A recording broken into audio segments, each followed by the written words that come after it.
Good day! So today we will be checking out another Lazada bundle. This time, bumili po tayo ng car seat headrest fan. So yan, kitang-kita nyo naman.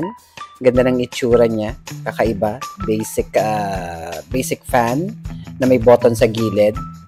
Ito po ang kanyang cord na isasaksak nyo lang sa inyong USB nasaksakan sa inyong kotse. So, yan. Pakinggan po natin kung gaano siya kalakas. Pipindutin ko sa gilid. Ayan. Damang-dama nyo. Damang-dama ko ang kanyang lamig na ibinibigay. So, sa sasakyan na luma na tulad ng sa akin, kailangan ko ito. Malaking tulong ito dahil matagal ma-distribute ang lamig ng aircon. So, yan. Pansin nyo, medyo yan ang kanyang lakas. Nasa low pa lang ako.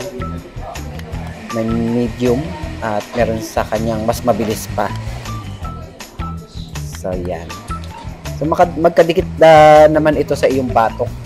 Kaya kahit ano sigurong bilis, mararamdaman mo naman na agad ang epekto ng mini fan na ito.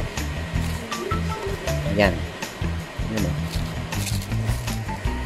Medyo mahina yung low niya. Of course, low. So, kung kayo gagamit, ano na kayo, third level na agad. Wala nang paligoy-ligoy. Yun na agad yung gamitin nyo para malamig na agad.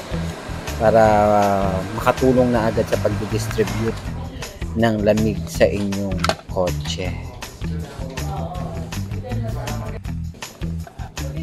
So, ito yung kanyang velcro. Yan, ididikit nyo yan sa metal part ng inyong headrest sa inyong kotse. So, ipapakita ko sa inyo kung paano ko siya nilagay sa aking upuan. Ayan. Ayan. So, nakasabit lang siya. Medyo maliit lang kasi yung sabitan, kaya medyo hindi siya kumakapit maigi. Pero just the same, nandun na siya sa pwesto niya. So, yan. Okay, it's a thumbs up. Bili na po kayo. Makakatulong na malaki ito sa inyong kotse.